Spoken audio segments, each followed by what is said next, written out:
Então bradei: ó homem miserável! Aí senti que alguém invisível segurou-me do outro lado, puxando-me para o alto do morro. Na metade do caminho, olhei para trás e vi alguém vindo após mim, veloz como uma águia. Este alcançou-me onde fica o caramanchão. Cristão, foi aí que me sentei para descansar e peguei no sono e perdi do peito este precioso livro. Fiel, não é estranho? Mas ouça o restante da minha história.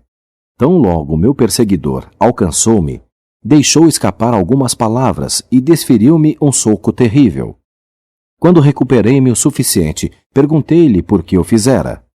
Ele respondeu que por causa de minha secreta inclinação a Adão, o primeiro, eu certamente pertencia à sua casa, e golpeou-me outra vez, nocauteando-me completamente.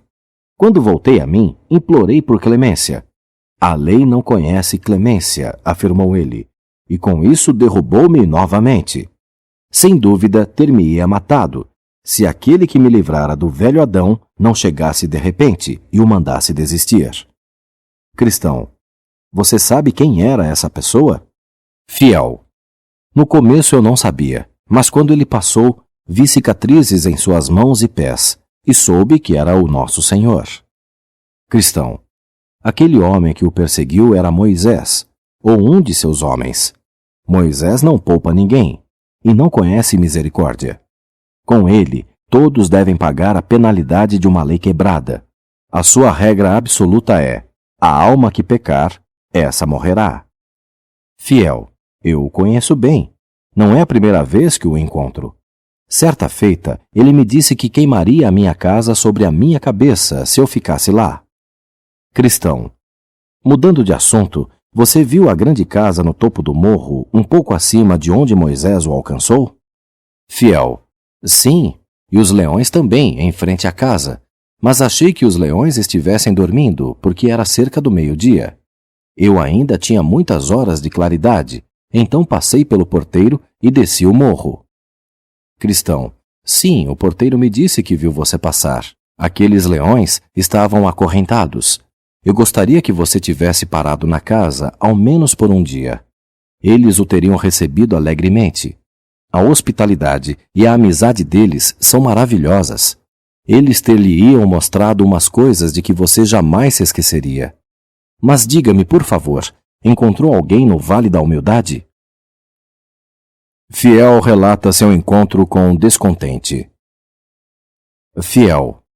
Sim, encontrei um certo descontente que tentou persuadir-me a voltar com ele.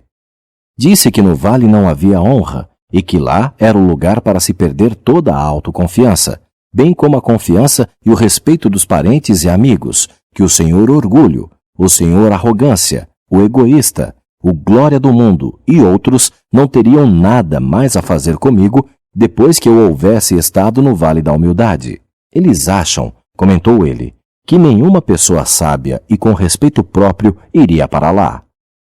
Cristão, e o que você lhe respondeu? Fiel, admiti que aqueles a quem ele mencionara podiam, num certo sentido, reivindicar parentesco comigo. De fato, eram relacionados a mim, na carne, mas que desde que eu me tornara um peregrino, todos repudiaram-me e eu também os rejeitara. Afirmei que agora eles não eram para mim mais do que aqueles que jamais pertenceram à minha linhagem. Disse-lhe também que ele tinha uma impressão errada a respeito do vale.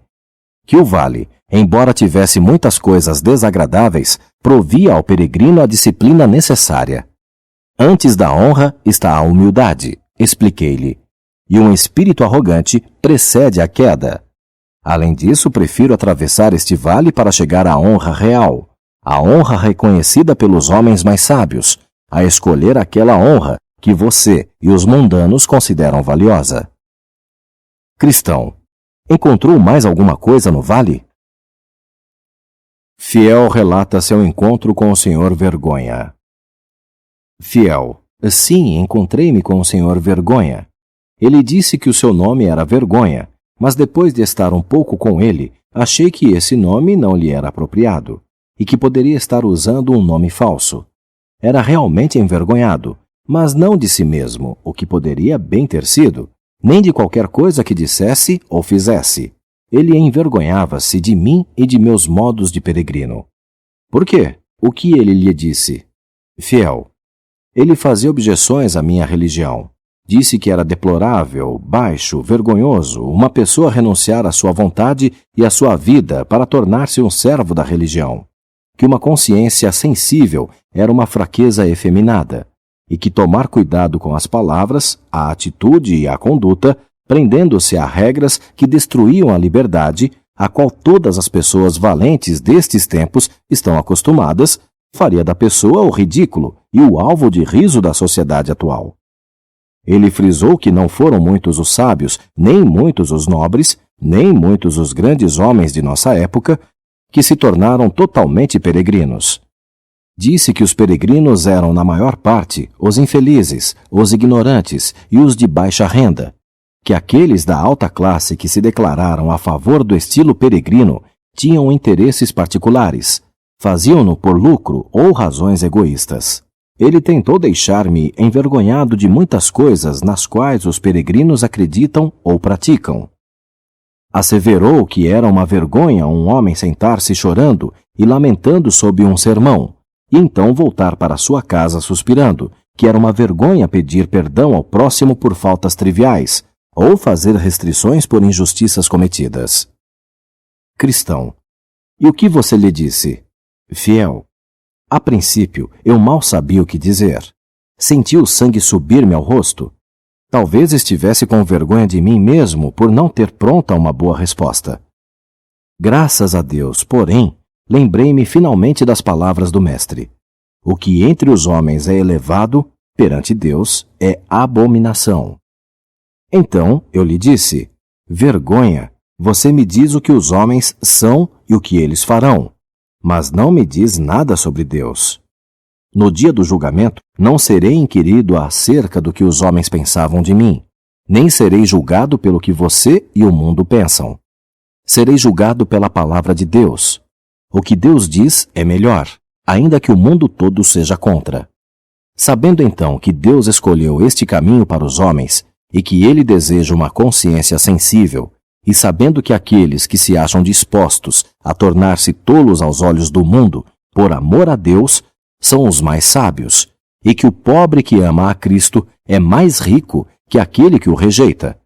Ainda que seja o maior deste mundo, vá embora e deixe-me a sós. Você é um inimigo da minha salvação. O Senhor afirma, se alguém envergonhar-se de mim e da minha palavra, envergonhar-me-ei dele quando eu estiver na glória do meu Pai. Se eu acolher você, um inimigo de minha alma e de Jesus Cristo, contra a soberana vontade do meu Senhor, como poderei fitá-lo no dia da sua volta e como poderei esperar as suas bênçãos? Mas descobri que vergonha era um vilão audacioso e persistente. Não era alguém de quem se pudesse livrar facilmente. Ele continuou a seguir-me, sussurrando-me aos ouvidos, volta e meia, a minha insinceridade, os meus erros e todas as imperfeições de um peregrino. Finalmente eu disse-lhe que poderia calar-se, que ele mesmo era um hipócrita, que eu gloriava-me em minhas fraquezas e que toda a sua conversa era em vão. Por fim, deixei-o atrás e comecei a cantar. Tentações vindas a um peregrino, se ele atendeu à chamada do céu, de todos os lodos atacam-lhe a carne. Elas vêm e tornam a vir. Elas dominariam um homem e o destruiriam completamente se o pudessem. Então, peregrino, guarde-se contra o pecado, e em teu Deus poderoso seja forte. Cristão, alegra-me que você tenha resistido tão bem a esse vilão. Concordo plenamente com você que ele tem um nome errado, porque é audacioso ao seguir-nos pelas ruas e tentar deixar-nos envergonhados perante os homens. Isto é, envergonhar-nos do que é bom. Ele não faria isto se não fosse tão imprudente. Mas vamos resisti-lo, porque não obstante toda a sua aparente bravura, ele é na realidade o chefe dos tolos. Os sábios herdarão honra, escreveu Salomão, mas os loucos tomam sobre si vergonha. Fiel. Sim, penso que deveríamos clamar àquele que nos teria feito destemidos para a verdade, a fim de que nos ajudasse contra esse impostor, o Senhor Vergonha, e assim estaríamos livres de sua presença e influência. Contudo, devemos ser cuidadosos para não ofender humildade, o nosso bom amigo e ajudador. Cristão, você fala a verdade, irmão, mas encontrou alguma outra dificuldade no vale? Fiel, não, porque tive luz solar pelo resto do caminho através daquele vale, e também no vale da sombra da morte. Cristão, ótimo, que bom que tenha sido assim. Agora, enquanto eles seguiam o caminho, havia um homem andando no outro lado da estrada, indo na mesma direção.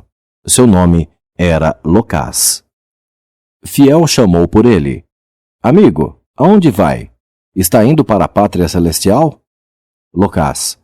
Sim, é para lá que estou indo. Fiel. Que bom! Então espero que possamos ter a sua boa companhia.